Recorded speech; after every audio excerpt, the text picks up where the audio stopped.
If you've listened to Brewlosophy at all, you know how much we love Imperial Yeast. The company was founded on the ideal that if you're going to do something, do it right. From their Imperial Pitch-Right pouches, packing a whopping 200 billion cells of healthy and viable yeast in each pouch, to their commitment to commercial customers, guaranteeing 10 of their most popular strains are in stock for orders up to 20 liters, or the shipping is free, Imperial Yeast does it right. No more worrying about whether you need to make a starter or propagate your yeast prior to pitching. Imperial Yeast makes it easy for the home brewer and commercial brewer to obtain direct pitches at proper rates when you need it. To place a commercial order or to get more information about everything that Imperial Yeast has to offer, head on over to imperialyeast.com. Welcome to the Brew Lab. Trying to get more is pretty much an American brewing tradition at this point. Whether it's more bitterness like the old school West Coast IPAs or more hop aroma like New England IPAs, brewers are always looking for new and innovative solutions to improve hop flavor. I'm your host, Cade Job, and today in the lab I'm speaking with Stacey Williams and Justin Alexander, quality assurance chemists at New Belgium Brewing Company, and I'm talking to them about getting more from your hoppy beers using mid-fermentation dry hopping. Or not. I don't want to spoil any of the results, but the picture is actually kind of murky. But back up, what is mid-fermentation dry hopping? Well, I'll ask Stacey and Justin to give you more detail, but essentially it's adding hops mid-fermentation. Why? Biotransformation. Yeast can interact with certain hop components and transform them into other desirable aroma-active compounds. And as we'll see, there are many different markers of biotransformation. Justin and Stacey picked just 3 to focus on, but they went way into detail on these. They explored biotransformation at the lab or bench scale, looking at a whole bunch of different factors that might influence when to add the hops, how, what hops to add, all those other fun things. And then they decided to, based on their results, they decided to scale up the mid-fermentation dry hopping to full-size New Belgium production tanks. So we'll get the answer to the question, is mid-fermentation dry hopping a thing? And you'll have to wait and see. This is the last episode before the new year, so I want to say another big thank you to all of our listeners and especially to our patrons. Becoming a patron is a fantastic way to support the work we do here at Brewlosophy. If you haven't yet considered becoming a patron, please go take a look at patreon.com/Brewlosophy. Once you're there, you'll see that there are a variety of rewards available to you based on different pledge levels for as little as just a few bucks a month. You can get access to Brewlosophy contributor recipes that we've never published, new discounts each month to YakimaValleyHops.com, and for $3, access to a monthly live Q&A session with special guests from the brewing industry. And once you become a Patreon or a patron at that $3 a month level, you get access to all of the previous guests. It's an incredible treasure trove of information. So in addition to helping support us in bringing you an experiment and secondary series article and 2 podcasts each week, you get access to some awesome rewards. So thank you to all those that have already joined. And if you haven't already, please consider it by visiting patreon.com/Brewlosophy. Also, as we near the close of the year, I want to say thank you to everyone that's left a rating or review of the show. We've gotten almost 100 ratings on Apple Podcasts, and I'm so appreciative of all of the feedback, like this review from user Wakili. He says, being a nerdy pro brewer with a science background, this is the kind of brewing podcast I've needed for years. Just sad I'm just now finding out about this one. So thank you, Wakili, for the positive encouragement and for the rating and review. And if you haven't already, please leave us a rating or review wherever it is that you listen to podcasts. Feedback is brought to you by the team at Haas, who are constantly innovating to provide solutions to your brewing problems. We've all had hazy IPAs, and since you're listening to this show, you know that getting a stable haze can be a challenge. Imagine you've brewed this awesome hazy IPA, you added your whirlpool and dry hops, it's looking great while fermenting, and then drops crystal clear after you crash it. Well, the folks at Haas have you covered. Introducing Hop Haze, their newest brewing product. Hop Haze can be used in post-fermentation to add a stable haze complexion to beer and other beverages. It's 100% hop-derived, flavorless in beer, and requires no additional mixing before use. And the haze stability is the same as the shelf life of your beer. So if you want to achieve that juicy look in your next hazy IPA, be sure to try Hop Haze, and also check out all of Haas's other innovative products at johnihaas.com. That's John, the letter I, Haas.com. And if you're looking for intensive hop flavor training, the Brew Lab's resident sensory scientist, Jeff Daly, who of course works at John I. Haas, is hosting a hop flavorist course in March. So it's really cool. It's a couple of days course where you get to go and do intensive sensory training, looking at things like the flavor, chemistry, how you can add hops, what hops add to beer, and doing a whole bunch of different sensory training. So this is a really fun course. It happens in March. I'd encourage you to go check out Hop Flavorist course at johnihaas.com and see if you want to attend. All right, in the feedback section of episode 87, I had a question from Matt from England about using GMO yeast for thiol release, and that was episode 85 with Ricky Molitor.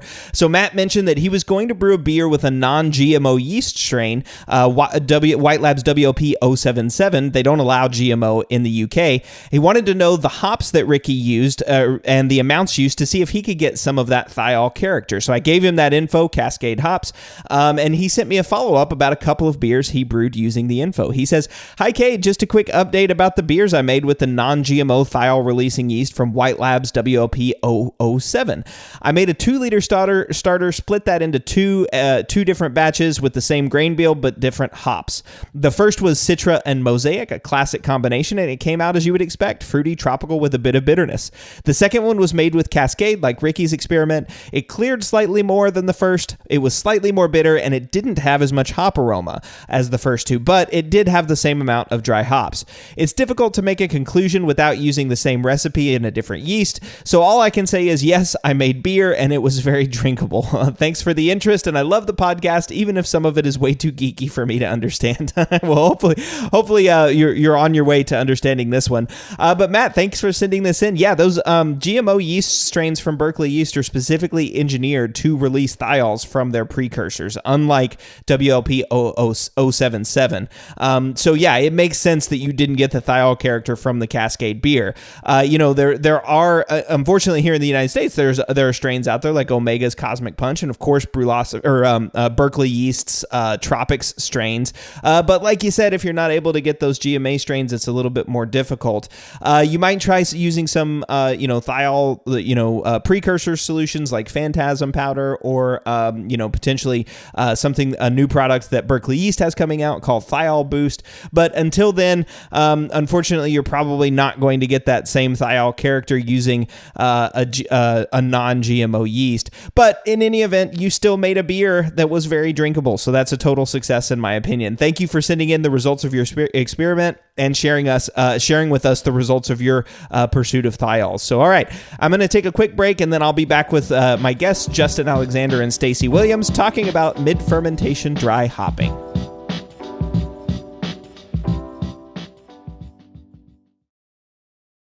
Established in 1995, More Beer has been consistently serving the greater brewing community since the times IPA was expected to be bitter and clear, and there are reasons they've stuck around so long. In addition to their massive product selection and excellent customer service, More Beer has locations on both the west and the east coast of the United States, which translates into fast shipping times regardless of where you live. And when you spend more than $59, shipping is free. When you're in need of brewing ingredients and gear, there's no better option than morebeer.com, one of the most trusted shops on the planet.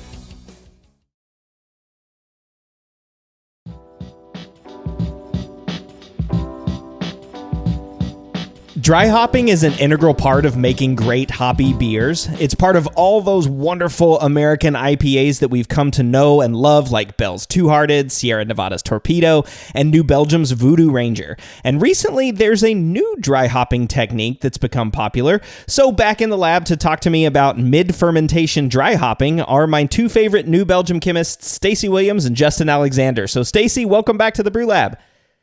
Thanks, Cade. I'm super honored to be back, and thanks for asking me back. This is going to be fun. And Justin, you as well? Hey, thanks. It's good to be back. Thanks for having us. It's always fun. I'm glad to have you guys back. I love talking to you guys. I think the first episode that we did last year was great, and I got to meet you guys in person at the Brewing Summit back in August, which was fantastic, hanging out and spending some time with you guys. And so I have to ask, because it seems like y'all have done this project, this presentation a couple of times, but how much do y'all love mid-fermentation dry hopping? Well, that's a complicated answer that we were going to find out later on in this podcast. All right. I like it. And just a brief reminder intro, both Justin and Stacey work at New Belgium in Fort Collins, Colorado. Stacey is a QA principal scientist and Justin is a QA chemist. And I don't know which one has seniority. I think Stacey has the seniority there. And I see this is kind of funny. So we'll go ahead and say this on the air. I didn't see this. I sometimes send show notes to the guests so that they can look over beforehand. And they snuck a little Easter egg in here for me, which says, talk about who is your favorite and why it is Stacey. So here I am, live recording on the air, talking about why Stacey is my favorite chemist. I love you, Stacey. So why don't I appreciate that, Cade. Why don't you start then? So what's going on since we last spoke with y'all? Well, we've been busy with our incredible workload that we have. New Belgium just acquired Belgium Brewing, and we're trying to get them incorporated, and it's been a lot of work getting the labs aligned, and we're still working on that. But also as a side project, we're still working on smoke tape research that we spoke about last time when we were on your podcast, and we've been collaborating with OSU, including you, Cade. Yep. And then John A. Haas and Yakima Chief as well on smoke tape research. Should be coming out soon. Yeah, hopefully that's coming out soon. I can't share too many of the details on this podcast, but hopefully that's coming out soon. It's pretty cool and interesting research. And so, Justin, how about you? Any new fun projects? No. Like Stacey said, we're still working on smoke taint and still kind of riding that train, but just a lot of work coming here from that acquisition for us. So just trying to stay above water here. Yeah, I'm sure it can definitely and can be busy. Maybe I should ask you this question then. So what's the difference between a principal scientist and a QA chemist? She's the boss lady? I'm funnier. Strictly age. I'm old enough now. They had to put some title on me. I guess everybody reaches that point in their career, right? Where you're old enough. Where I think for a principal scientist, it's just basically the training aspect that we try to mentor. We try to grow our employees within. So I came in with a little bit more experience especially in the analytical lab than a lot of our current employees. So it's just trying to mentor them and get them feeling comfortable with the analytical process and how we report data and et cetera, et cetera. I'm sure there's a component of it as well that's kind of like making sure that everything coming out of the lab is scientific and justified and the results are validated and all that. Just kind of like the stamp of approval. Ooh, maybe I need to get you a rubber stamp for Christmas, Stacey. That would be fun, wouldn't it? Justin's currently shaking his head going, no. But all right, so enough about Justin and Stacey. Although they're a lot of fun, we could probably spend the whole episode just chatting back and forth because there's just so much fun to hang out with and spend time with. But we do need to get to the content of the episode, and that is mid-fermentation dry hopping. So who wants to start us off with what we're looking at in today's episode? Maybe a goal and a big takeaway. Yeah, so the presentation, just to recap, the presentation we gave at the ASBC Brewing Summit was a summary of all the mid-fermentation dry hop experiments that we performed here at New Belgium at 3 different scales. So we've got benchtop, which we consider less than 1 liter. We have our pilot scale, which is 5 to 10 hectoliters. And then we have our production scale, which is greater than 500 hectoliters. The 3 different scales that we evaluated to determine if we observe the same biotransformations at each scale, given the different dynamics that can exist between something so small like 1 liter or something that's giant like our fermentation vessels. So we focus on multiple hopping techniques that are widely used in the industry, but we put an emphasis on mid-fermentation dry hopping. And the question that we wanted to answer through all of these experiments is if mid-fermentation dry hopping is the only way to drive to the desired flavor profile at a pilot or a production scale, or if you can achieve the same flavor outcomes through other hopping techniques, such as post-fermentation dry hopping or whirlpool hopping. I see. So you're looking at just at everything, right? I mean, you're going to look at then fermentation performance. You're going to look at, the aroma, the sensory, anything that involves the brewing process, right? Just trying these different dry hopping techniques at different scales. Yeah, any and all of it. We try to come at all of these studies through with a holistic view in mind. So sensory, analytical, micro, you name it, we got it. Well, and holy bleep, listeners, it could definitely be a lot of information. So we're going to try to move a little bit quickly. We may skip over a couple of things. That's okay if that happens. It's just more about timing and getting, presentable content. If we spent if we dived in detail into every single experiment that Justin and Stacey did, we'd be here for a month talking on this episode, because it's just so detailed. Like, I've come to know their work, and it's really useful. So what I want to try to do today is take away some of like the high level concepts, and so I can share that with you, share some of their research with you, their results, and hopefully you can apply that to your brewery. But first, we need to start off talking about what the heck is mid-fermentation dry hopping. So Justin, you want to kick us off with that? Absolutely. So here at New Belgium, we consider 3 different addition points for hops. We have pre-fermentation, mid-fermentation, and post-fermentation, which some people call it dry hopping or bitter additions. But that's an easy way for us to sum it up so we can present that research to a large group. Nice. Okay. So pre-fermentation, then like mid-fermentation and post-fermentation. Post-fermentation is part of what most people were considering like dry hop, right? It's like fermentation's finished, then you're adding hops right before you crash, package, and ship it off. Exactly. Okay, cool. Well, so where did this idea come from for mid-fermentation dry hopping? Well, that's a complicated question, Cade. Okay. So with the explosion of hoppy beers, it was just a matter of time that brewers use this type of hopping to drive to more unique hop aroma. But historically, I believe the researchers King and Dickerson were some of the first scientists to discover that yeast used in brewing has the ability to biotransform existing compounds into new ones. So what they came up with was kind of a diagram. More specifically, for the monoterpene alcohols, there's 2 paths that they can take. The first path is geraniol can be transformed to beta-citronellol and then adjunctively to linalool. And the second path is nerol can be transformed to linalool. They can be cyclized to alpha-terpenol.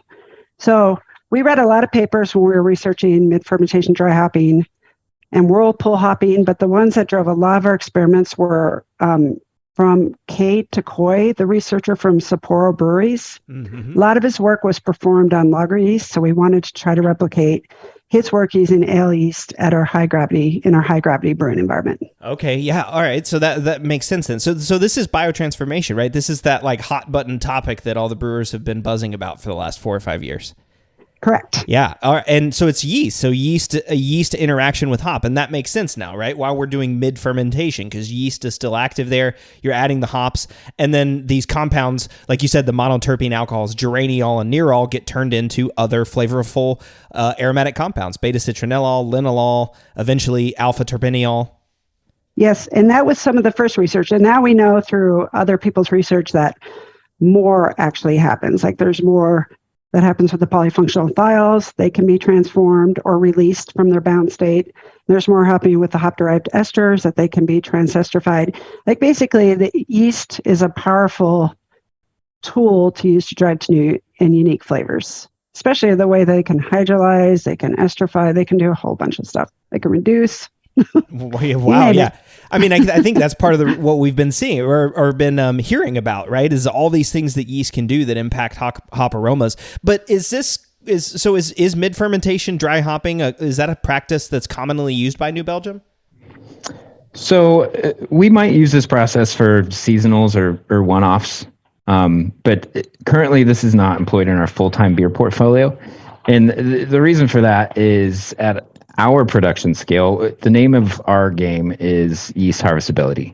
So we can't have a beer going through production if it's a dead-end yeast source, or if we're not gathering that there's a significant difference in flavor by the time we finish with mid-fermentation dry hopping. So there's that give and take where we need to see something that benefits us downstream. I see. And you're talking about harvestability because you're just dumping a whole bunch of hops in there with the yeast that you would normally harvest. Exactly. Yeah. If we kill the yeast, it's not good. Yeah. Well, and you can't reutilize that cost savings. I mean, I can't even imagine what the yeast would cost to fresh pitch an entire batch of 500 hectoliters, beer. I don't even know what that is.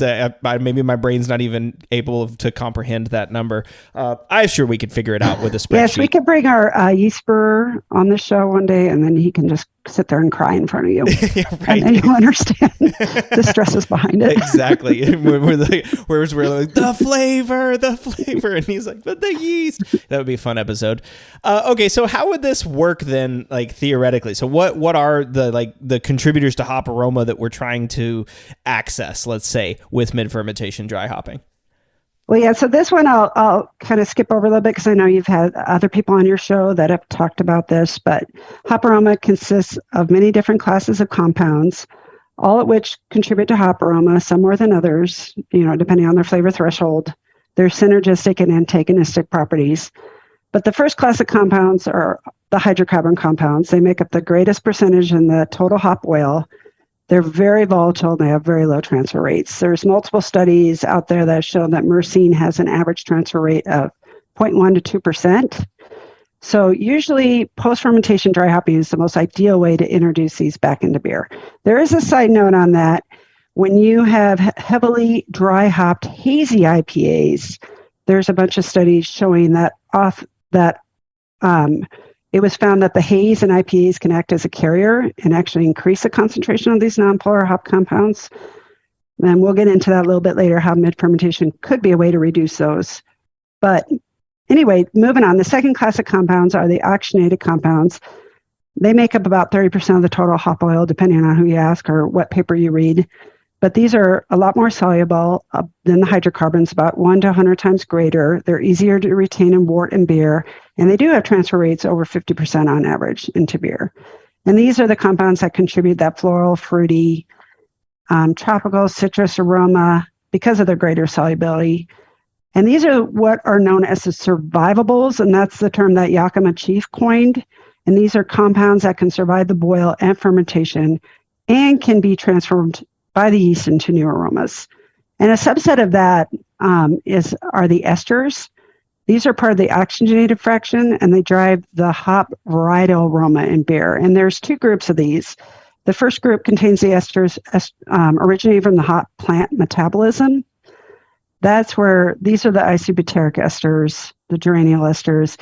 These are where late, mid-ferm dry hopping and post-ferm dry hopping are the best ways to get these into the beer, since they can be so unstable during boiling and fermentation. And these usually have like the fruity green apple, apricot-like flavors. The second group of esters are formed from hop-derived short-chain acids or the fatty acids, like isobutyric acid. These exist in your traditional bitter hops and your modern high alpha hops, like Northern Brewer, Nugget, Magnum. During fermentation, a part of these hop-derived fatty acids can be esterified to ethyl esters, and these have incredibly low flavor threshold. They're like in the low parts per billion, and they have a fruity grape and melon-like flavor. And of course, our third class of compounds, which you had a whole podcast dedicated to this, because I do listen to everyone, Cade. Oh, thank you, Stacey. Oh, yeah, Justin, I do. Are sulfur-containing compounds, and they make up like 1 to 3% of the total hop oil. And we know that a big portion of these are the polyfunctional thiols that have the very low flavor thresholds. One thing to note about polyfunctional thiols is that they oxidize very easily.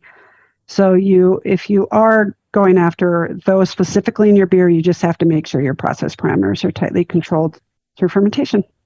Interesting. Okay, so there's there's basically three big groups: hydrocarbons, oxygenated compounds, sulfur compounds, and each of those can change based on interaction with yeast. Correct.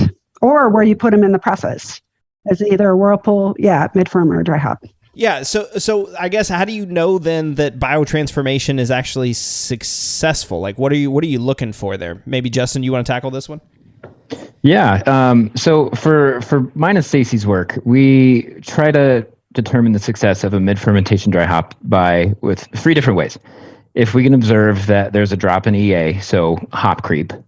If biotransformation of geraniol into beta citronellol occurs, And if we can observe the esterification of fatty acids or the transesterification of 2-methylbutyl isobutyrate into ethyl isobutyrate. So we know that there are changes taking place, freeing up of bound polyfunctional thiols, esterification and hydrolysis by the yeast.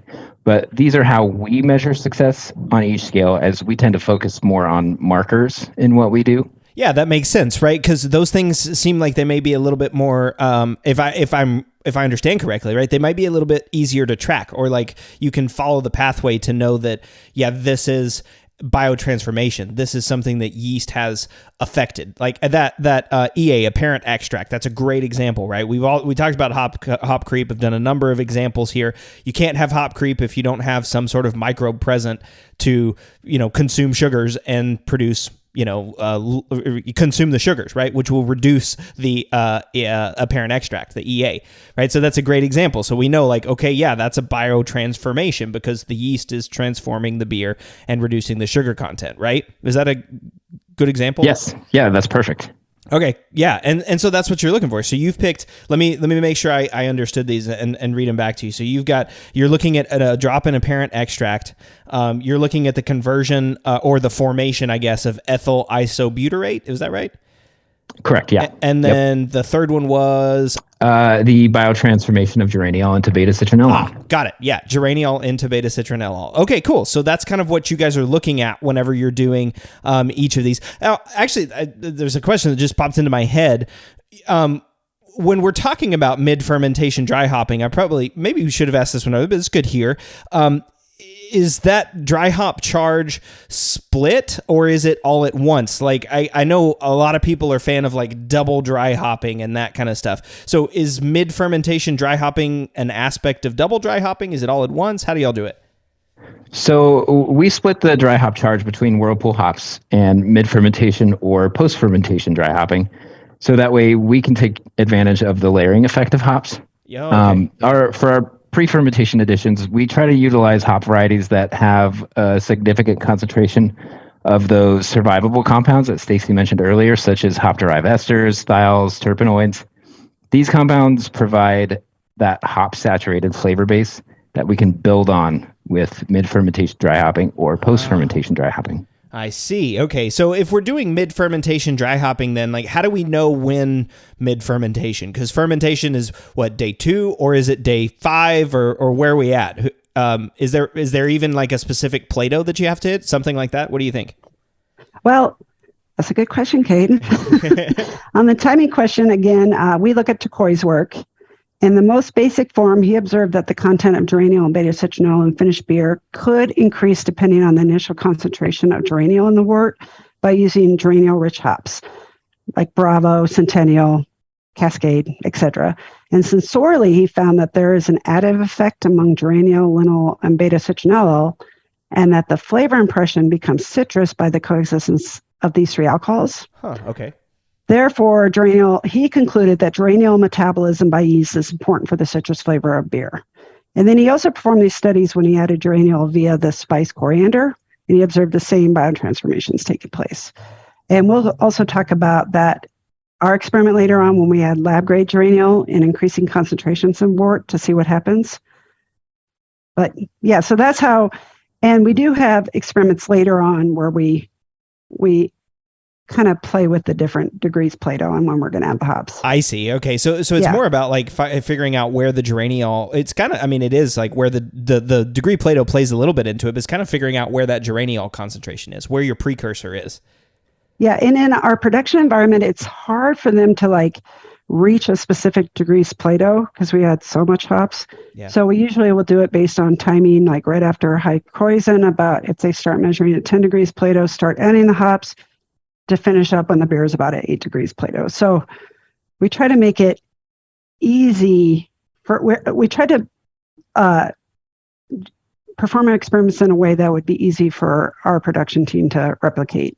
I see. And I think this will become really clear as we get into the details of the experiment, because you'll see in some of the experiments, they're doing it at 8 degrees Plato or at 10 degrees Plato, or, using some different metrics. And I can definitely see you guys thinking there, right? You're thinking about like, okay, we're going to perform this experiment because somebody's actually going to be dumping hops into a tank or getting them in there somehow. And so we need to give this in a meaningful way and not just say, yeah, when the geraniol concentration hits X level, we're ready for hops, right? Correct. Yeah, that makes a lot of sense. Do you guys want to spend a couple of minutes talking about some technical details, maybe some like advantages and disadvantages, or why brewers would want to use mid-fermentation dry hopping? So there are plenty of reasons why a brewer would want to use mid-fermentation dry hopping. You could take advantage of the oxygenated fraction to produce new aromas that Stacey was talking about earlier. So as we've discussed, the biotransformation pathways that yeast can perform, geraniol, beta-citronellol, linalool, nerol, and alpha-terpenol, all can synergistically contribute to the fruity perception of beer. Okay, yeah. Yeah, then another way is to take advantage of the fatty acids and the isobutyric esters contained in high alpha, older, and poorly stored hops to form ethyl esters. So this is a good way to get rid of a lot of your hops that maybe are older and you can't figure out what to do with them. Mid-fermentation dry hopping is your key. Nice. So this is another concept that Cade Takoy introduced us to, is the behavior of hop-derived branch chain esters during fermentation. And as I previously mentioned, there are 2 groups of esters. One group is the esters originating from the hop plant metabolism. And then the second group includes the esters that are formed from the hop-derived short-chain acids, or the fatty acids, like the isobutyric acid. And Takoy observed in his research that all isobutyric esters gradually decreased during fermentation, and some of the ethyl esters of the branch chain fatty acids that were almost absent in the wort started increasing during the total fermentation period. Another thing he also identified as a part of the hop-derived fatty acids are esterified to ethyl esters, and also he suggested that a part of like 2-methylbutyl isobutyrate, which is one of the highest isobutyrate esters that does exist in beer, can be transesterified to ethyl isobutyrate in beer. And this actually may be a really important reaction for hop aroma, since the low threshold ethyl esters are perceived as like the berry, cherry, fruity, and melon that we all love in fruity beers, and they're really low in their flavor threshold. So yeah, interesting. So maybe that is getting some of that, juicy, fruity flavors that we've been getting in these with high hop loads that are mid-fermentation or during fermentation, the quote biotransformation. That's really Correct. cool. So we are starting to see that in some of the research as well. What about disadvantages? Are there any disadvantages of mid-fermentation dry hopping? So yes, one of the big disadvantages for us is mid-fermentation dry hopping is often a dead-end yeast source, and it could be adding to our production headaches, and that is usually a big no-no. That's like what Justin was talking about earlier, right? The Right. harvestability. It's dead end. That once you've added hops to that yeast, it's done. There's no way you're not going to be able to clean it up or save Exactly. the yeast even necessarily. Yeah. Yeah, another advantage and disadvantage is hop creep. So hop creep, you can take advantage of that. If you can turn that into a predictable outcome, you can get more extract potential out of your raw material inputs, which sounds great. Like it sounds like dollar signs. Yeah. But as a disadvantage, it is hard to predict hop creep. So you can turn this replicatable process into something that's a little bit harder to predict. Yeah. Yeah, that makes sense, right? Because it's not, like you said, like Stacey said, you can't hit the exact Plato. You don't know the exact Plato that's going to happen when you're adding so many hops in there. You can get within a range, I'm sure, but you don't know exactly what it's going to be. So that's a challenge, but it's a benefit too, right? You can throw in hops and then you don't have to worry about hop creep creeping in the package, because if it'll be done whenever the fermentation is done, right? There's no longer that there. Yeah, I love it. That's a really interesting both advantage and disadvantage kind of wrapped up in one nut. Well, Yeah. And another disadvantage that is the reason why we get so much pushback on this is you're adding hops at fermentation temperatures, which can lead to the overextraction of unwanted compounds, including polyphenols, and they can, they'll give you that aggressive vegetal astringent bitterness, sometimes referred to hop burn. So you have to be really careful when you're adding the hops at fermentation temperatures.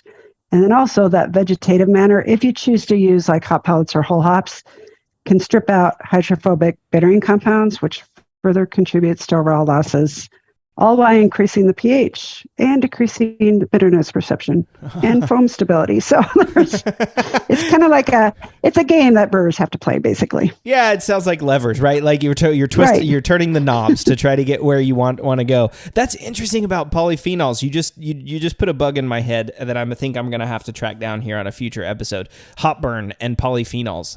That's really interesting to me because I've definitely experienced that hop burn a couple of times in some commercial examples. Nothing that you guys have made at New Belgium, but in a couple of commercial examples of beer, especially some like high hazy IPAs with high mid-fermentation or biotransformation beers. It's got this like burn. It's hop burn. I don't know how to describe it, but wow, those polyphenols, that could be it, huh? Well, and then we do know haze has an emulsifying effect. And so the resinous tasting compounds like myrcene are retained in higher concentrations. So you could use a mid-fermentation dry hop to maybe reduce those compounds, but then you have to watch out for that you may be over extracting like polyphenols along with it. So it's a fine line. Okay. Well, I think we've covered then sort of the general topics of mid-fermentation dry hopping, like, you know, what it is, how it might be used, all that sort of stuff. I want to just take a couple minutes to do a little outline of the experiments that you did. Now, Justin, you did a little bit up at the intro talking about, you know, the breadth of the experiments, but I was wondering if we could just spend a couple minutes right before we go into the break talking about the experiments that you guys performed looking at mid-fermentation dry hopping. Sure. So with these experiments, we alluded to earlier that all of the mid-fermentation dry hop papers and research that we've read was based on a lager strain. Yep. So for us, we use primarily ale yeast. So we wanted to know how ale yeast performs biotransformation. What does that look like?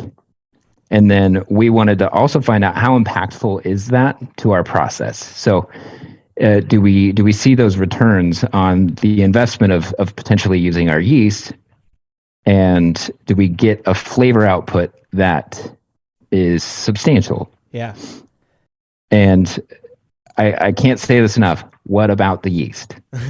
Because we have to be able to harvest and repitch here. Yeah. It's so important for our process to be able to have that constant flow of a yeast source. Yeah, right. I mean, most breweries around the country are doing this. So you can't, you can for one-off beers, right? If you're not worried about harvesting that last batch, you can throw whatever hops you want at it and not worry about it because it's all just going into the wastewater, But it's interesting too, and I mean, one of the things too that I took away from y'all's research is just the breadth. Justin already mentioned, bench scale at 1 liter, pilot scale at 5 to 10 hectoliters, and then production at 100 hectoliters, or 500 hectoliters, I think it was, or either way, we'll nail that down. But to do each of those fermentations takes a lot of time, right? I mean, even just doing, 2 or 3 bench scale fermentations takes a lot of time, but then you're doing bench scale, pilot scale, production, you're layering on layering, just like you layer your hop aroma. And I don't know, I feel like we kind of let's do a little tease. I think we should tease one of the experiments before we take a break. How does that sound? You guys want to do one? Okay, good. I got a thumbs up from Stacey on that one. So Stacey, let's do it. Okay, so the first experiment that we did was just a regular benchtop experiment. We wanted to confirm that California ale yeast was capable of biotransformations. So basically, we performed 3 different mid-fermentations using California ale yeast. We used T90 Cascade hops, and then we pitched at 3 different timings, early, middle, and late. So I think we did like as early as 5 and as late as 9, or early as 9 and as late as 5. Sorry, I got that backwards. Yeah. And then all these fermentations were conducted at 24 degrees. And as a side note, for all these experiments that we will discuss for the rest of the show, quality assurance parameters were met. So we made sure that we had proper diacetyl reduction, that the fermentation is actually completed, and the acid-aldehyde concentrations remaining below flavor thresholds. So we did make sure that these were viable fermentations that we gathered data off of. But for the first experiment using California ale yeast, we noted that the biotransformation efficiency, based on our markers that we mentioned prior, we're unaffected by the timing and addition. So California ale, it doesn't matter if you add it at 9, it doesn't matter if you add it at 5. You're still going to get the biotransformations and the hop creep. And then also of note, with an ale yeast, this is a clear ale yeast. It does myrcene and humulene were drastically reduced by the end of fermentation. So showing that the ale yeast is capable of pulling out those nonpolar terpenes. Interesting. So it is capable of pulling out the spicy ones, right? Or the herbal ones. That's what you were talking about earlier. Correct. Yeah. Okay. Interesting. Yep. So Cal Ale, not a great candidate for biotransformation. No, it is a good candidate for biotransformation. Sorry, I misunderstood. It just doesn't matter where you add it in the fermentation. Got it. So the timing, when you get back to the timing is not important with California ale. Okay. You can add at the beginning, at 9 Plato, right after high krausen, all the way to when the yeast are about ready to go 99. It's still going to do its biotransformation. Okay. It's a great biotransformer. Okay, perfect. Yeah, it's just the timing then. Yeah. The timing when you add it. It doesn't necessarily matter. Correct. Okay, well, Justin asked, what about the yeast? Is that the only yeast that y'all looked at? No, it is not. And so on the flip side of that coin, London Ale 3, which is a really popular production yeast that's being used for hazy brands. In our second experiment, we decided to take a look at this yeast strain. This experiment just basically confirmed that this yeast strain was capable of biotransformations. Through our studies, we observed that the timing of addition does have an impact to London Ale 3's biotransformation efficiency. Although we did notice the biotransformation of geraniol into beta-citronellol, in future experiments, which we'll touch on once we get there, we were unable to replicate that pathway. Okay. Interesting. So we've got two yeasts with Cal Ale and London Ale 3 that are both capable of biotransformation, right? Exactly. Yeah. To some extent, yes. To some extent. The timing doesn't matter with ale. It will biotransform. It doesn't matter what you throw at it. Interesting. And then, but with London 3, it does matter. The timing did matter. Okay. The closer we got to the end of fermentation, the less we noticed of the biotransformations that were happening.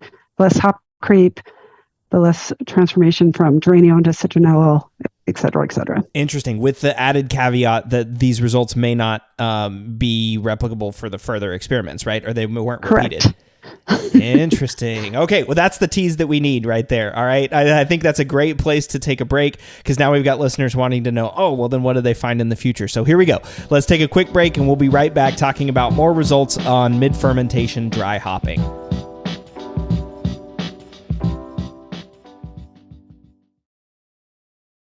One of the biggest improvements to my brewing practices was the upgrade to stainless steel, and Delta Brewing Systems offers some of the lowest prices on high-quality stainless gear, like the Firm Tank, which holds 8 gallons or 30 liters of wort, comes with a domed lid to reduce the chances of a messy blow-off, and it can hold up to 4 psi of pressure. Delta Brewing Systems also has their own line of brew kettles, as well as one of the lowest-priced all-in-one electric brew systems out there, and their prices are remarkably affordable. If you're in the market for legit stainless gear that won't break the bank, you've got to check out deltabrewingsystems.com. We all know that designing recipes is really fun, and doing it well is so much easier with good software. We at Brewlosophy recently made the switch to Brewfather, and honestly, y'all, we could not be happier. Brewfather utilizes the latest technology to bring you the most robust cloud-based recipe design software that can be accessed anywhere, on your phone, tablet, desktop, and even offline. It also works seamlessly with numerous third-party devices to make it easier to monitor every step of your brew. I know change can be difficult, but trust me when I say you need to go to brewfather.app today to try it out for yourself. That's brewfather.app.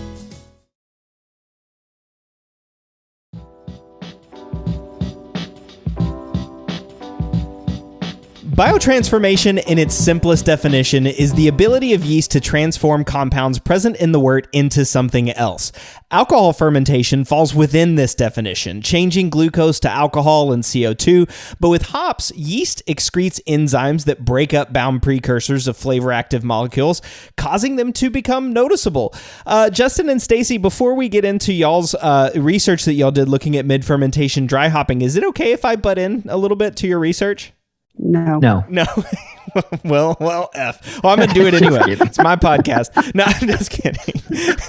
But no, I want to do this because it is kind of interesting. So Brewlosophy's done a number of experiments on mid-fermentation dry hopping versus standard dry hopping. So we did 2 experiments where we did dry hopping at high Kreuzen, so when the firm cap is at its peak, versus when fermentation is slowing down, like the very tail end of fermentation. We did it with London 3, one example, Imperial's A38 juice, and that one we did with a blend of Mosaic, Citra, and Centennial, and then we did it with A24 dry hop, which is a blend with a blend of Idaho 7, Cascade, and Sabro. And in both of those experiments, tasters weren't able to perceive a difference in flavor and aroma. So I was thinking back to like right before the break, Justin was mentioning that there was this biotransformation of London 3 that they saw in that initial experiment, but then future results were a little bit murky. And it got me thinking back to the big takeaway from the start of your presentation, which was this picture of Schrodinger's cat in a bar. And I started thinking about that. Like, are biotransformation, results, are biotransformation results from New Belgium hazy or hazy? Well, we don't know really, Cade. It seems like the results are in the eye of the observer. Okay.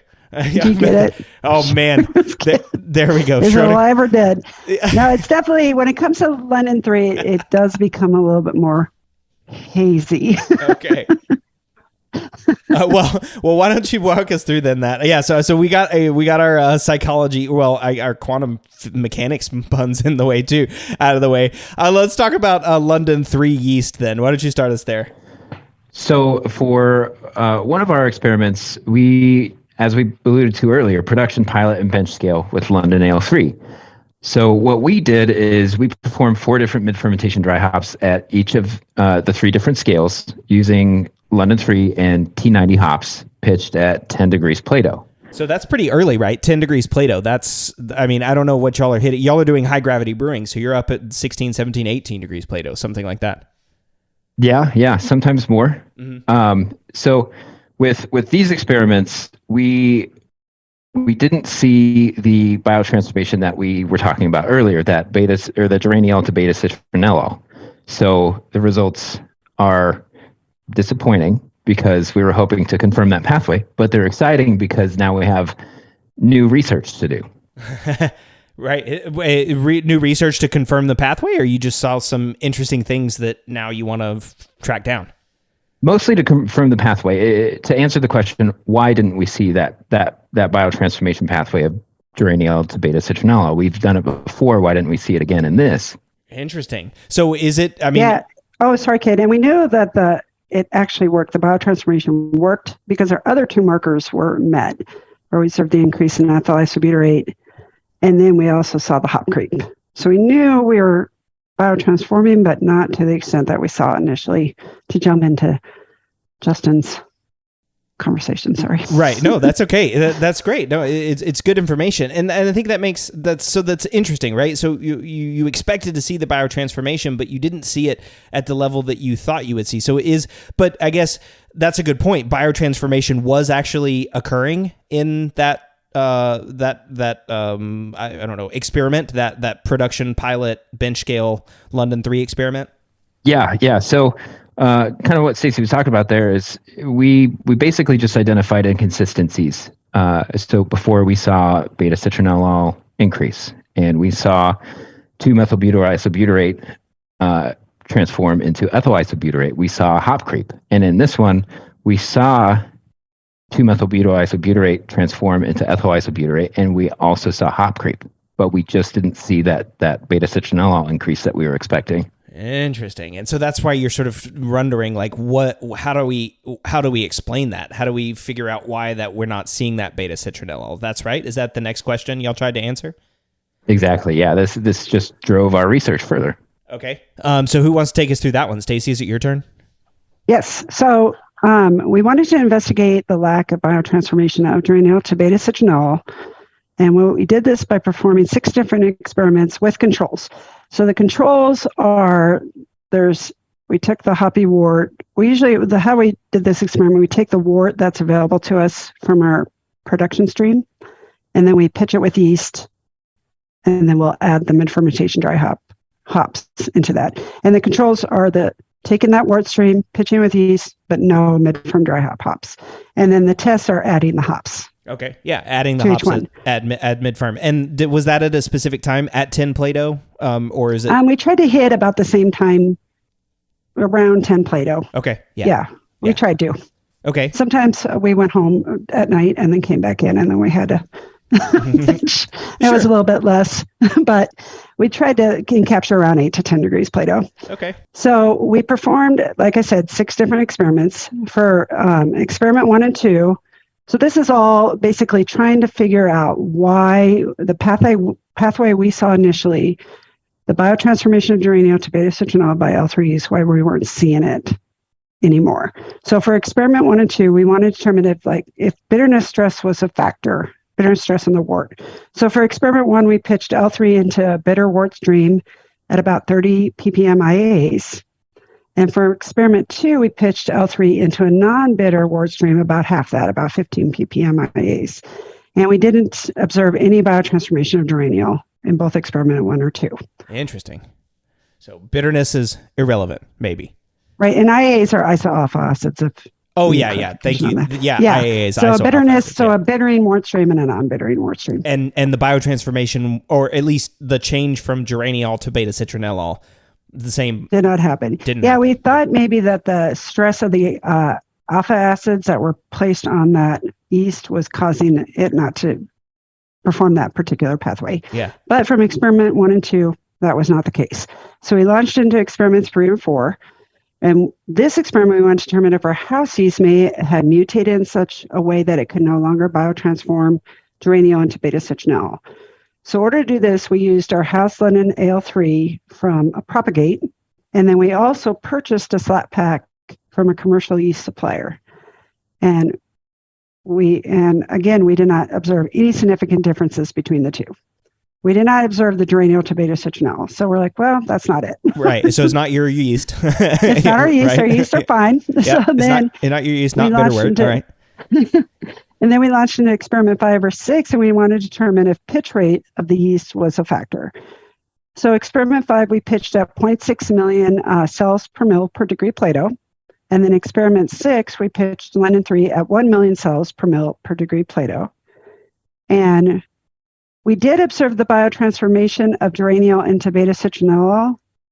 However, it happened at both the 0.6 and both at the 1 millimeter, or at the 1 million. So we could conclude at that point that pitch rate was not a factor in the biotransformation potential. However, we went back and looked at the experiment. We saw that the hops that we used at that time had a high geraniol concentration to begin with. I believe we used Centennial hops. And that led us to a theory that maybe London 3 might have a geraniol concentration threshold, where it needs to have a certain amount of geraniol to actually biotransform into beta-citronellol.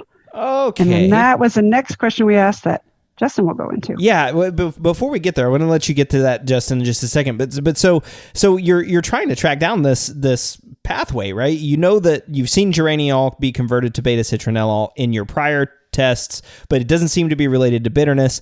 It doesn't seem to be, related to your yeast itself. And then the last example was, you're using, Centennial hops in the last experiment, and you saw huge amounts, much higher concentration of geraniol just from the hops, and some conversion over to the beta-citronellol. And then the question becomes, okay, why aren't we seeing more? Right? Why aren't we seeing more beta-citronellol? Is that right? Well, what we saw was in experiment 5 or 6, when it was our pitch rate experiment, that we saw almost a 7 to 8-fold increase in beta-citronellol.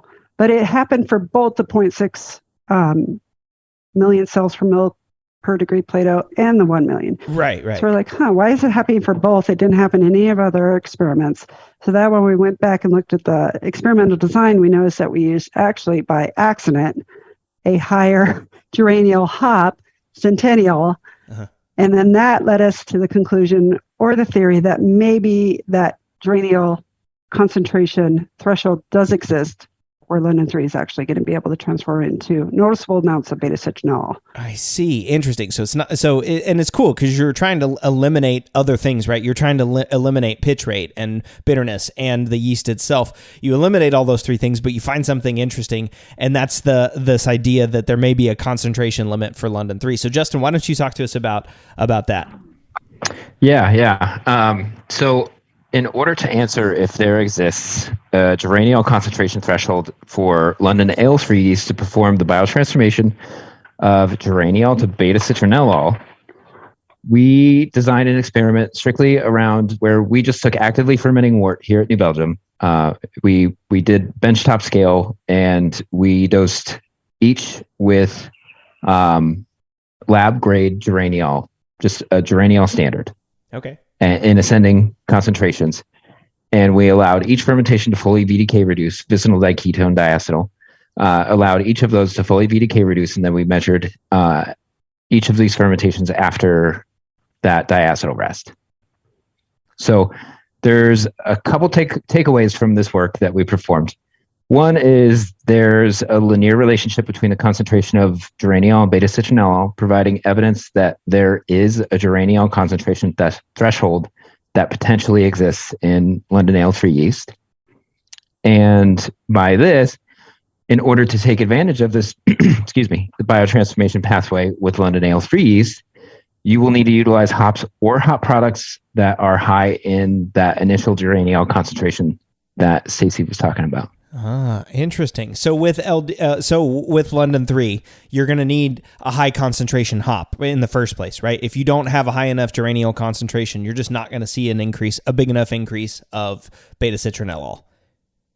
That is what we're seeing through these experiments, right, for sure. Up to this point. This is all to say that this is just one of those markers that we consider for a successful biotransformation, but we're still seeing those other ones with hops. So if you're after the other two, by all means, use London ale-3. But if you want to see that beta-citronellol increase, this may be the way to go. Yeah. This and so you said that there was a linear relationship with the geraniol transformation to beta-citronellol.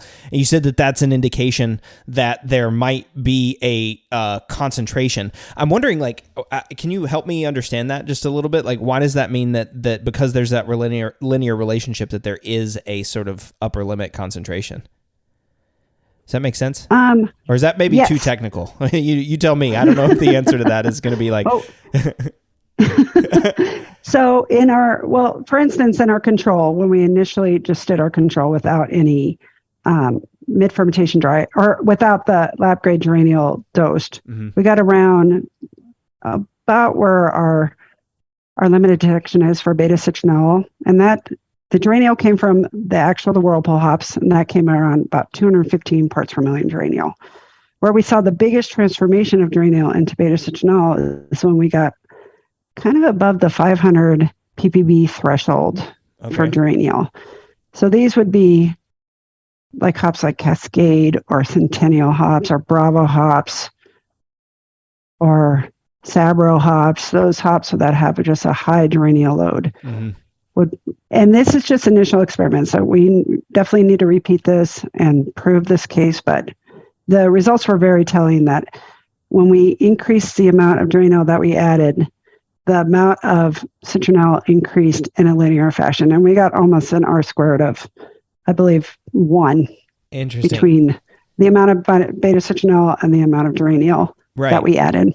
And so I guess maybe I'm still misunderstanding a little bit. Is it you need like around at least 500 parts per billion of geraniol in order to have beta-citronellol, or to see this interaction with L3? Is that kind of what you're getting at? That's what we're getting at. Okay. Yes, that there is definitely. So with the ale yeast, you can just throw in any old hop. If it had a little bit of geraniol in there, it's going to transform that into beta-citronellol. For some reason, with London Ale-3, that is not the case. You're going to need to add more geraniol to drive that reaction within the fermentation. And another thing to note is that we did dose this at 10 degrees Plato, which we've deemed from our previous experiments as kind of the sweet point for London Ale-3 to actually start doing its maximum biotransformation efficiency, I don't know how else to say that, but Sure. so I'm not saying that if you did this at 5 degrees Plato with a high geraniol load, would you see the same thing? We just don't know that yet. We'll have to do more experiments. But the way that we design this at where we would normally dose in a fermenting wort out in the production scale, this is what we would need to actually drive that particular biotransformation pathway that we use as one of our markers for success. I see. Interesting. Okay. Yeah. So if you're looking for that conversion of geraniol to beta-citronellol, you need a high, and using London 3, you need a high geraniol concentration hop, like you had mentioned, like Sabro is an example of one that's got high geraniol concentration. So very interesting that there's like a minimum concentration threshold that you've got to get across before London 3 starts to spit off or do more of this conversion. And I guess though we should let's pull it back to mid-fermentation dry hopping and dry hopping, versus standard dry hopping. So you also did some experiments looking at that too. Well, hold on. I want to wrap up this geraniol thing. Things just keep popping into my head about this this question about geraniol because I'm like, whoa, that's really interesting. And I can now see where y'all started this and we're like, oh, well, let's check on this now and let's check this. And that's just kind of like peeks at the scientist's brain a little bit. But so then the key takeaway from that research, or at least the research up to this point, is that like you said, Cal Ale is going to biotransform. It doesn't matter when you add it in the fermentation. As long as fermentation's active, there's going to be a biotransformation. And the biotransformation is all three of those characteristics. The hop creep, the conversion of geraniol to beta-citronellol, and the isobutyrate to ethyl isobutyrate. That package, right? Correct. Okay, and then London 3, you saw some initial, when you did the first trials, you saw some initial biotransformations. You're like, great, let's ramp it up. We do some production, scales, some multiple scales, and then we see, hey, we don't see the same biotransformation. So that's where you start going down this path. Why aren't we seeing the same conversion of geraniol to beta-citronellol? And then you determine, hey, it's probably because there's some sort of concentration threshold. Correct. That's what we took away from our research. Yeah, definitely needs probably worked on, but it's just a theory. We proved with one experiment. Right. Well, exactly. Right. A theory, but we could probably spend a whole episode just talking about that aspect of it. Right. Cause like, that's a pretty cool piece of it, as well too. I mean, and if anybody's, I guess, looking for a research project, I mean, that sounds like a pretty cool one. Replicate, Justin and Stacey's experiments and see if you can take it, a step further, but that's pretty cool. Okay. All right. I nerded out for a minute there. Back to, mid-fermentation, dry hopping, and dry hopping on yeast. So where are we now in terms of y'all's experiments? Who wants to jump in and talk about the next one? So the next step we did was we scaled this up to the pilot brewery. So we're now on a 10 hectoliter scale. This is using California ale yeast. We use the same hops, the same usage rates. One beer we mid-ferm dry hop actually at 4 degrees Plato. And then the other we dry hopped on yeast at 6 degrees Plato. So this is a post-fermentation dry hopping. So it's a mid-ferm at 4 versus we harvest the yeast, we let some go through, and then we crash cool to 6, or we crash it to 6, harvest the yeast, let some go through, and then we dry hop it. So that's our post-fermentation dry hop. That is our experiment. And we noticed in this, the major, and then we did serve this to our sensory panel. So now we're starting to get into the beers we're actually producing enough to actually serve on our New Belgium sensory panel. And we noticed the dry hop on yeast at 6 degrees had way more terpenes than the mid-fermentation dry hop beer, which we know that California ale does pull out terpenes. When it flocks, it exposes its hydrophobic. It kind of flocks together and the hydrophobic ends are out in the medium, and then those terpenes are coming along and they're just going to bind to them. I see. So they bind to them and fall out with that. And then what else do we notice? Oh, another part of the experience is we noticed the analytical and sensory results for the mid-fermentation dry hop versus the post-fermentation dry hop control, both utilizing this California ale yeast. When we sent it to sensory to see if there was any sensorial differences, the sensory data came back that there were very little differences between the two beers at fresh. Yeah. So That kind of surprised us a little bit. I mean, both beers yield the moderate tropical aromas, moderate myrcene, et cetera, et cetera, et cetera, et cetera. But as far as like significant differences, there weren't none between the two treatments. No big differences between the two treatments in terms of sensory. And did you see the indicator? So did you see I mean, this was Cal Ale, so I'm assuming you saw the geraniol to beta-citronellol conversion in this case. Yep, all our 3 marker compound criteria were met in this experiment. And that's interesting too. Like you said, that the terpenes were actually higher in the dry hop, but that's just because there was no yeast to drop down and flock out and pick up the terpenes, right? Like they're and on taste panel, we thought maybe they could pick that out, and they could not pick it out. It just wasn't something they could pick out. So interesting. Yeah. Yes. Wow. Oh, fascinating. So, okay. Well, and that's kind of like we didn't, kind of like your experiment. Yeah. Yeah. We didn't do one with Cal Ale. We did it with London 3 and with dry hop. But yeah, I mean, that's really interesting. So there's at least one experiment where, you can go through this work of mid-fermentation dry hop, but it's still, even though we're seeing some analytical changes, you're seeing all of your markers of biotransformation, you're seeing the terpenes reduction being higher in the standard dry hop batch, still very minimal, if any, differences between the two beers. That's pretty interesting. At fresh, and we want to make sure we say that like there are ongoing shelf life studies taking place, but right now at fresh there was just no difference. Oh, interesting. So you guys have got some of these beers sitting out in shelf life studies as well. Correct. Oh, that could be fun research whenever whenever we get into those. Or maybe it won't. Maybe it'll just be like, nope, still no change. but who knows? Well, even that would be fun, right? Like even that, because then like, okay, over shelf life, there's still maybe no difference in these. Okay, well, Cal Ale, you guys also were playing around with London 3. So did you do the same experiment with London 3? Yes, we did. All right. So mid-fermentation dry hop versus post-fermentation dry hop, but this time with London Ale 3 yeast. We mid-fermentation dry hopped one at 10 degrees Plato, and we dry hopped the same wort stream at 8 degrees Celsius using similar hops and dosage rates. So in this one, we saw really similar results, which really only goes to confirm that that emulsifying effect of haze that we spoke to earlier, that it does happen with London Ale 3. So that's why we see the same similar hop aroma results between the post-fermentation dry hop and the mid-fermentation dry hop, because after we crash cooled the mid-ferm, we didn't pull as many of those terpenes out like we did with the California Ale. I see. Interesting. So yeah, and that's so interesting. So there's more of those terpenes in the dry hopped version, but you still see, again, you saw all of the markers of biotransformation, and I guess in this one you used a concentration of hops that was high enough geraniol at the start, or was this after you guys did the concentration thresholds? So in this one we didn't see the geraniol to beta-citronellol. Okay. So we saw the other two.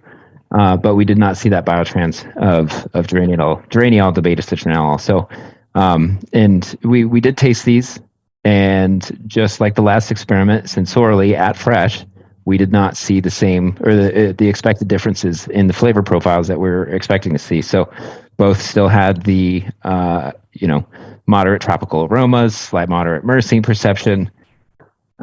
So again, this is at fresh, and so we'll see how the shelf life of these beers go. Yeah, interesting. So this one, well, a little bit different pitching time, but this one's very similar to the Brewlosophy experiment too then, right? Like we did, this is the London 3, y'all did a London 3 here. We pitched it at High Croissant, you pitched probably at 10 Plato, which who knows, maybe that's the same. I mean, obviously the Brewlosophy experiment wasn't monitoring Plato, so it might have been around the same.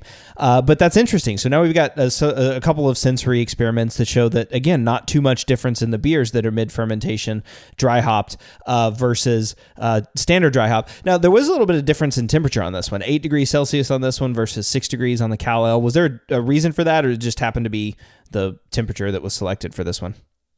That's usually in the recipe designer's hands. Yeah. So we kind of just fit into the mold that we're given with the experimental design at that scale. Yeah, exactly. So the brewer or whoever is designing that recipe has just determined that's what they're doing for that beer, right? That brand is getting crash to that temperature, and that's what temperature does well for that brand. Yeah, got you. We don't need to go down to the path. I feel like if we did, we'd spend a whole nother episode talking about the reasons for that, which I'm sure you guys have done some research as well on, helping support that research. So yeah, next podcast. Yeah, next podcast. Yeah, sounds good.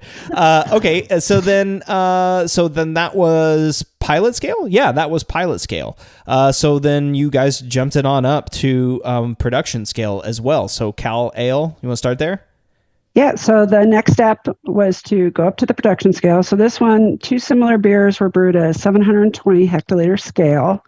One beer was mid-firm dry hopped at 10 degrees Plato, and it was in that range. So it was from 10 to 8. They started at 10, probably ended at 8, time they got done. And then one was dry hopped on yeast at 6 degrees. So same concept, we crash it to 6, harvest yeast, and then let some yeast go through, and then we dry hop it at that point.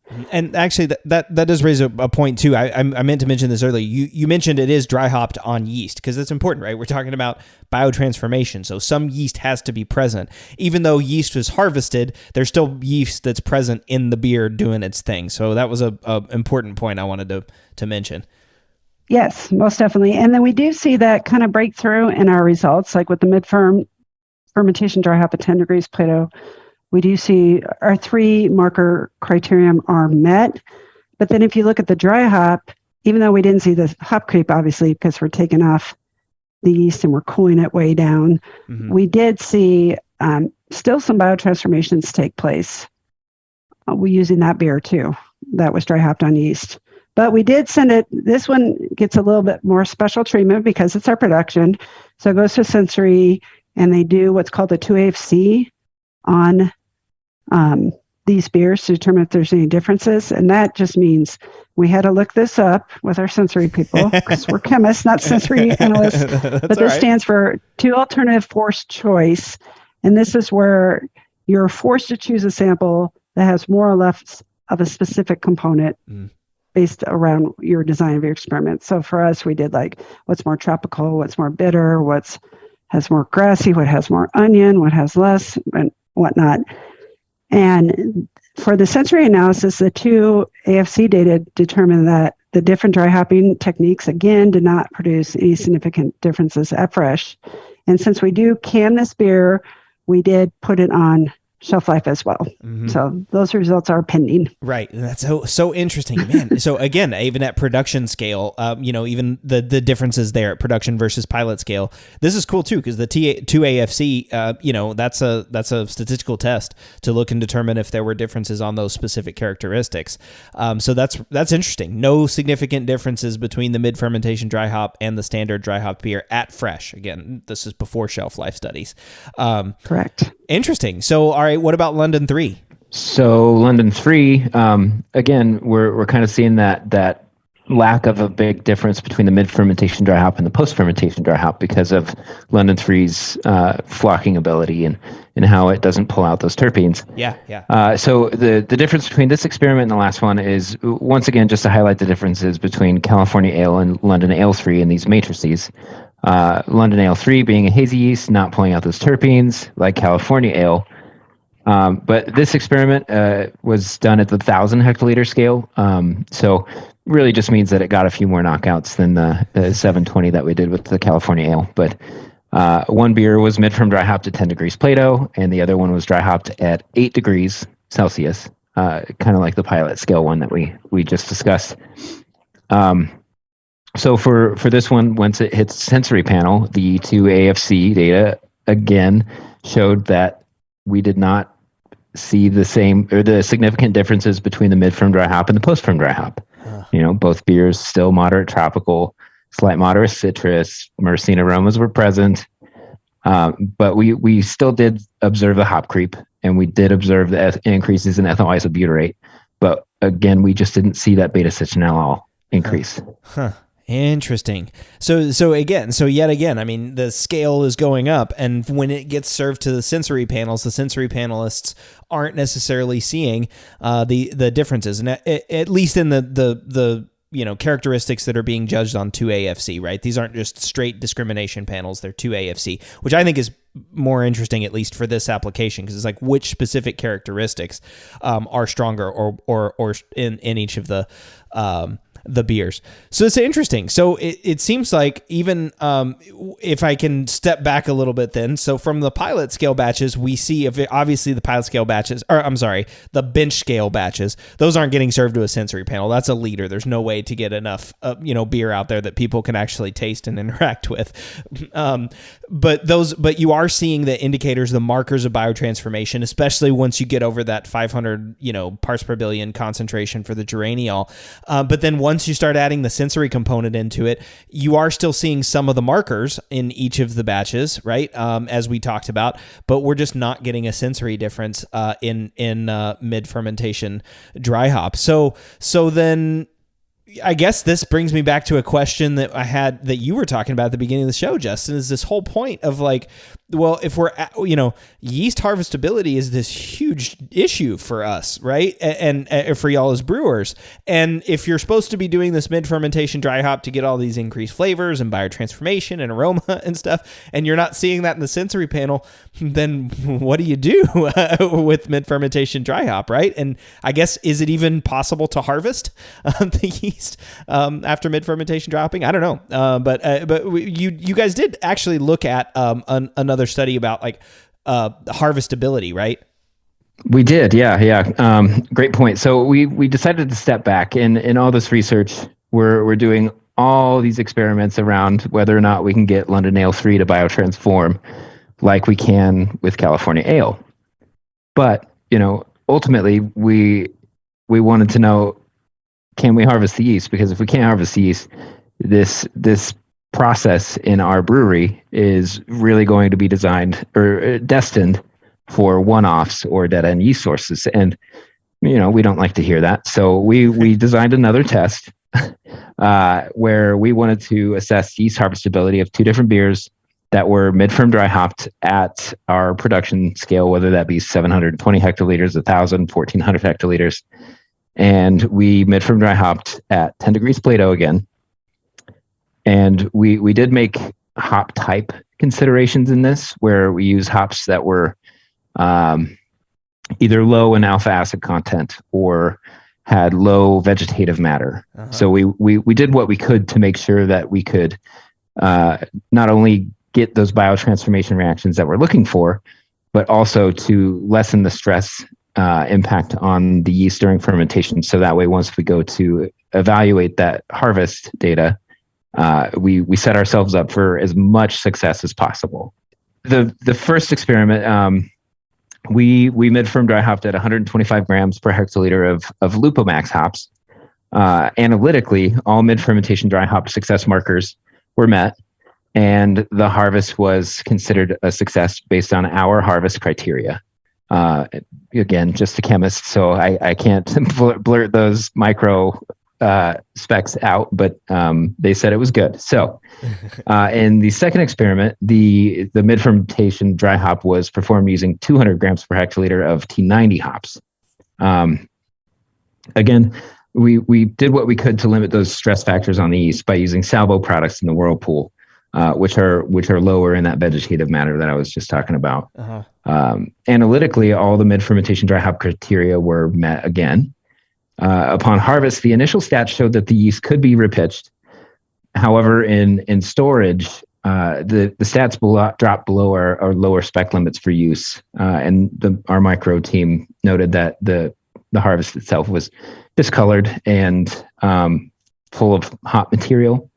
So all that being said, we again did sensory analysis, and at fresh, we didn't see significant differences. Okay, interesting. But you are seeing some cell death, or I guess except for with Lupomax. It sounds like Lupomax you were able to at least harvest the cells well enough. Exactly. Yeah. In that first experiment where we did use Lupomax at the 125 grams per hectoliter, which even for our scale, that's on the lower end for a dry hop or a mid-ferm dry hop amount. Mm-hmm. We did see a successful harvest from that. So that was really encouraging to see. Yeah, that's what you said, 125 grams per hectoliter, so 1.25 grams per liter. Yeah, I mean, that's a low dry hop, but interesting. But you were able to, that's a low hop load, sure, but you were able to harvest the yeast. So that is, I guess, a takeaway, right? You can do this if you want to, right? Yep. Yeah. It was really encouraging to see the harvestability of this yeast. Knowing that, if you take the right considerations with the hop types that you're using, and you're doing what you can to limit the stress factors, that you can be successful in getting a harvest out of, a beer at the scale. Mm. Yeah. Which is good. Okay, so yeah, taking some considerations for the yeast, adding that salvo, some salvo type products to help the yeast, right? So you're not getting all the vegetative matter, all that stuff in there. Trying to treat the yeast nicely. It is possible to harvest yeast, doing mid-fermentation dry hopping. But it did sound like the more hops you throw at it, the less nicely you treat the yeast, the harder and harder mid-fermentation dry hopping is going to be. Or harvesting the yeast, not the actual hopping itself, but the harvesting of the yeast from it. Yeah. Yeah, exactly. Like I said, we did see success on that biotransformation with all of our criteria, but we didn't see success with the harvest. So yeah. And then interesting too, right? Like the sensory results are weren't there either on those beers as you scaled up in production. Now, there's anybody that has done biotransformation, the listeners are probably screaming at me, but what about the whirlpool? Because I think that it always seems to come up. It's like, what about the whirlpool? You're just talking about mid-fermentation. And the focus here is mid-fermentation dry hopping. But since we're on the topic of biotransformation, y'all also did a whirlpool experiment, so we might as well talk about that too. Cade, sorry, just going back to that last experiment. I don't think I said this out loud, but that we did that on California ale yeast. So that would be important to say. That's likely why we saw all those success criteria met. Oh, interesting. Okay, so yeah, that's why, because it was Cal ale yeast. You saw all the biotransformation criteria, and so that's why you got it. Okay, exactly. Cool. Well, good. I think that's good to note. So whirlpool then. Who wants to talk about the whirlpool experiment? Okay, well, I'll take that one. But yes, whirlpool hopping can have a lot of benefits. The ultimate outcome of this experiment that we did, which was we wanted to compare the flavor profiles of the same base beer, one beer with a no dry hop addition at all, just a whirlpool addition, and it is out in the market. So we do sell it. Okay. And then the other was dry hopped at 300 grams per hectoliter. The same beer, one is just the whirlpool edition, one is with that same whirlpool edition dry hopped. Okay. So the ultimate outcome of this experiment was to determine if we could achieve the similar biotransformation reactions and sensory perceptions while also realizing successful yeast harvests. And in this experiment, both beers exhibited biotransformation of Drano to beta-citronella. Hop creep was not observed, of course, due to the addition points. We did see a big increase in ethyl isobutyrate, as well as a big increase in beta-citronella. So that. I remember when I looked at that data, I cheered out loud in the lab. We're such dorks. But anyway. That's okay. You're like, yes, we did it.